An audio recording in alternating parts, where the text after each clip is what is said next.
Hello there, ladies and gentlemen, this is Boisterous coming to you with some Platinum League Pandemonium out of the Antigua shipyard. Up here in the top right hand corner we have Orion spawning in as the red Zerg, and down here in the bottom right hand corner we have our old friend XSliceNDiceX spawning in as the blue Protoss. As this game starts out, I would just like to, nothing. I restarted this video and I still can't remember what I was gonna do to vamp time. So, yeah. Both of them are being nice to each other. Neither of them are being cheesy. Yeah, that's basically it.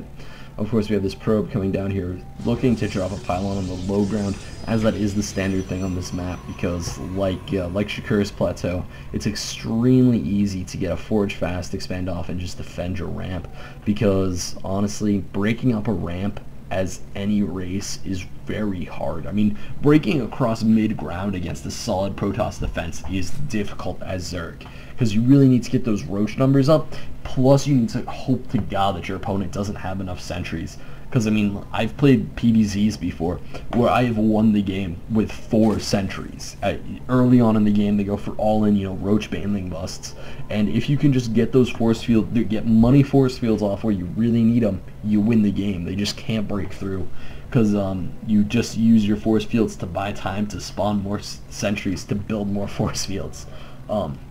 And there was like a crazy game on Tal'Darim Altar where this guy tried to baneling bust me like 9 times, and I just barely got the force fields off every time where I didn't lose any part of my wall. And it was, one of the craziest games I've ever played in, just because it was scary as hell. Because I was always expecting that he was just finally gonna break through. However, it would appear that Orion's going for an averagely timed spawning pool. The forge is already done from XSliceNDice, and it looks like he's not planning on dropping a cannon at his front, because he's already almost at 400 minerals, which is of course the amount needed to build a Nexus. So he is dropping the Nexus before a cannon, which, although not the riskiest, is also not the safest, and it kind of provides your opponent with this awkward timing window where if they scout it out early enough that you went Nexus first instead of getting a cannon, and they just start pumping Zerglings at that moment, they can actually overrun and kill you. It's very not easy to do as Zerg, because you need to see that scouting information right away. You need to see that he's not building photon cannons, and of course on a map like this, it's very hard to complete that wall off extremely fast, especially if you drop the Nexus first. So it creates, again, this very awkward timing where you might just be able to squeeze your 12, 14 Zerglings in right past his photon cannon, and then you can just ambush it and surround his photon cannon and completely destroy it. Now, of course, we have the pylon going down from Orion, which I'm surprised.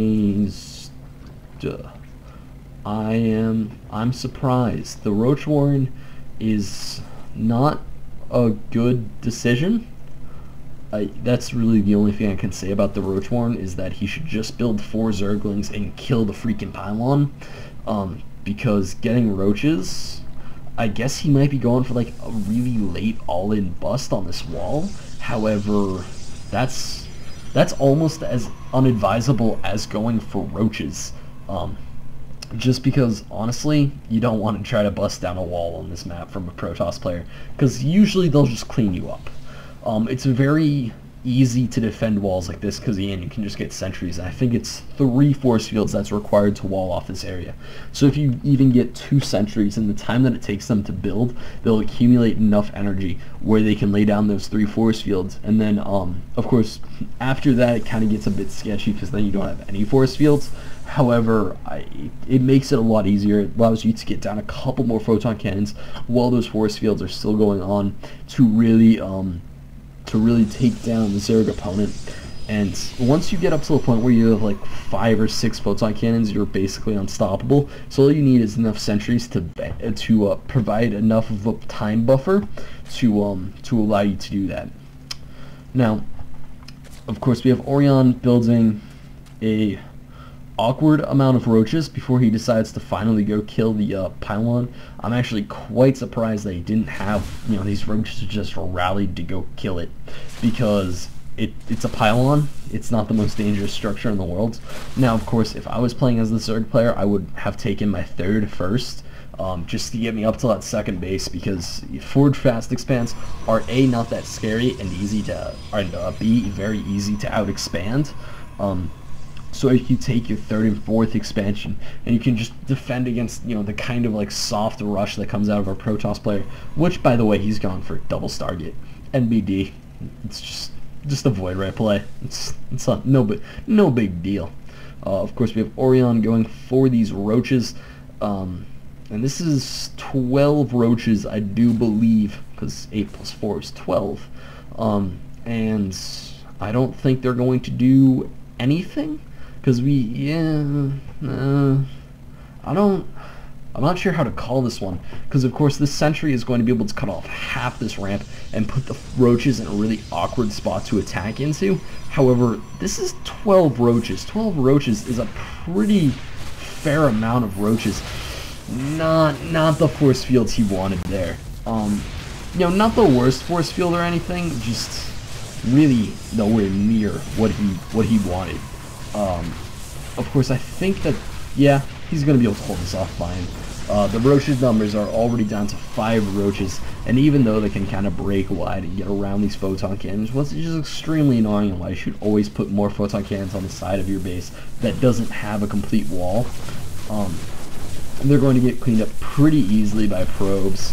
Quite a few probes are actually going to go down now. He's up to 9, 10 probes dead, 11 probes dead, 12, ugh. Man, 14 probes are going to die before that last roach gets cleaned up, which actually puts our Zerg player just barely behind on workers. You killed 14 probes, man. You should be farther ahead. You should be ahead on workers, at least. If not, just not 10 workers behind right after that. That's awkward. Anyway, we have our Void Rays coming up into play. Interestingly, the Spore Crawlers are already going down in quite awkward positions. We have this one basically defending the Extractor. This one basically defending the Extractor, and nothing defending the 3 tech buildings in the middle. Yeah, that's not the best play in the world. Usually you want one Spore Crawler, like move this spire up a building size, putting it there, and then having a Spore Crawler here and a Spore Crawler here and a Spore Crawler like here defending the worker line. Because honestly, these would be so easy to snipe. You just swing around and right here with Void Rays, and neither of these Spore Crawlers can hit you, which of course is a perfect position to be in as a Protoss player. Now we have the probe coming up here, scouting the third, making sure that there's nothing here, nothing there, along with 4 Void Rays coming in the back door. Not the situation. I can guarantee you this is not the situation that our Protoss player wants to be in. Now, of course, he's grouping up his Void Rays and going right for the Spire, and the Spire is assuredly gonna go down. And yeah, that's not exactly where our Protoss player wants to be. I'm guessing that he's also going to have his spawning pool sniped just because of pure circumstance and the fact that it's right there and all these Void Rays are powered up. So honestly, it's kind of an easy target. Yep, and there's the spawning pool going down, which resets our Zerg player to just about stage 1. The only thing he has going for him is that he still has his lair in that himself, and that hasn't been sniped yet. Now, of course, it could get sniped at this point, because we have the Spore Crawlers coming in and actually laying down their roots. So, yeah, this is actually going to be fended off by our Zerg player, even though I think the Protoss player could really commit to it and just win the game. However, the complete overkill as far as Spore Crawler numbers goes is actually going to be the saving grace for our Zerg player. Now, he's still...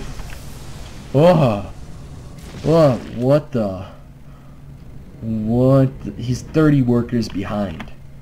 I'm just going to say that the Protoss player is pretty far ahead in this game. He has his carriers coming out, he has Gravitron catapults on the way, and he is yet again... Oh, now he's only 25 workers ahead. So that lead has gone down approximately 5 workers. However, it's still not good for the Zerg player. He does not want to be 25, 27, 30 workers behind, because that's when you lose. It's right around in that neighborhood. Now, of course, being that far behind in workers makes it hard to catch up in workers, because you just can't get the minerals required to get more workers.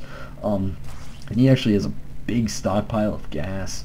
The carriers are coming out for our Protoss player, and really this is, I feel like this is just going to be a mop-up for Slice and Dice at this point, because I don't think his opponent can do anything else. I feel like Orion is essentially just dead in the water. He just doesn't have the workers required to even try to contend with this Protoss force, because this Protoss is going up to 3 bases right now. Orion is just about starting to mine sufficiently off of 2 bases worth of minerals.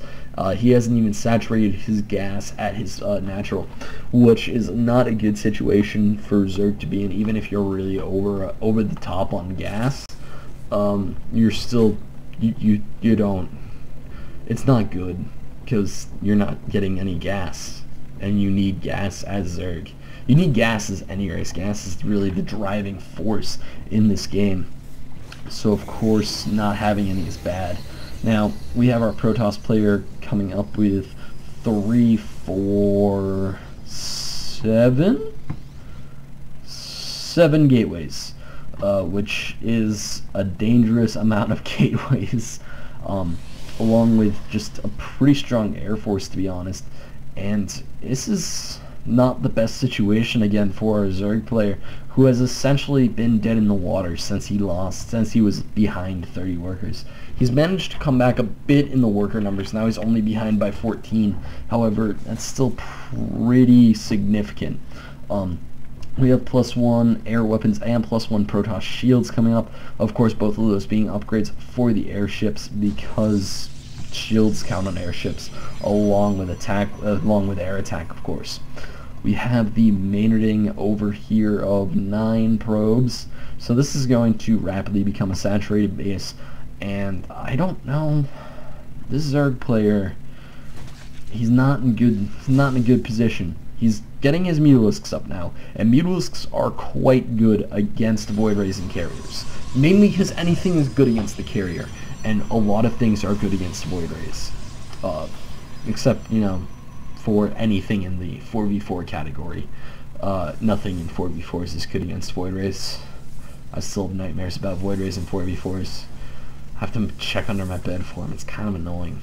But anyway, we have all the Mutalisks grouping up over at this position. He actually almost has a flock of 16, which is a pretty significant number, especially considering where he's come off of from his economy at this point in the game. However, with the Infestation Pit not yet done, that really lowers the effectiveness of the Mutalisks, because a really powerful thing about Mutalisks is if you can root part of your opponent's soccer ball into position, he can't blink it, so then you can just kind of take out bits and pieces of his soccer ball with your Mutalisk flock and take no losses as you just slowly take out his stalkers, which is really the situation you need at this point in the game, is you need to be just whittling down your opponent.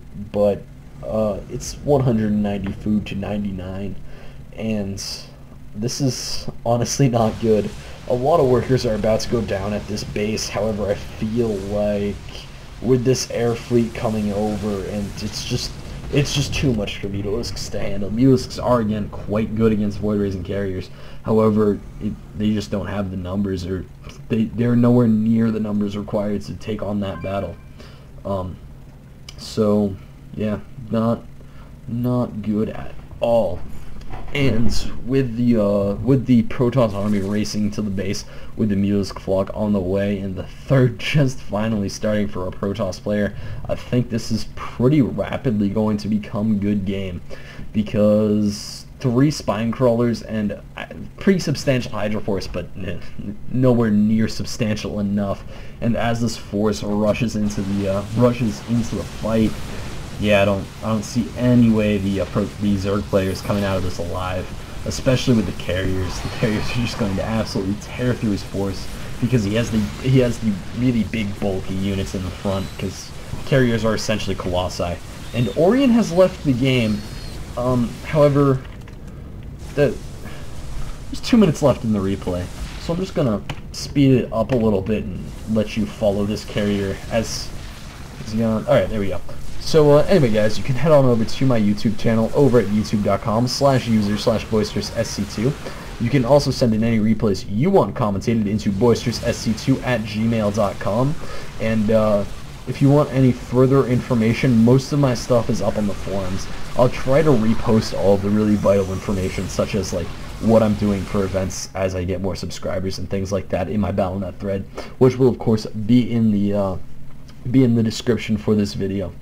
So anyway guys, this is Boisterous signing out.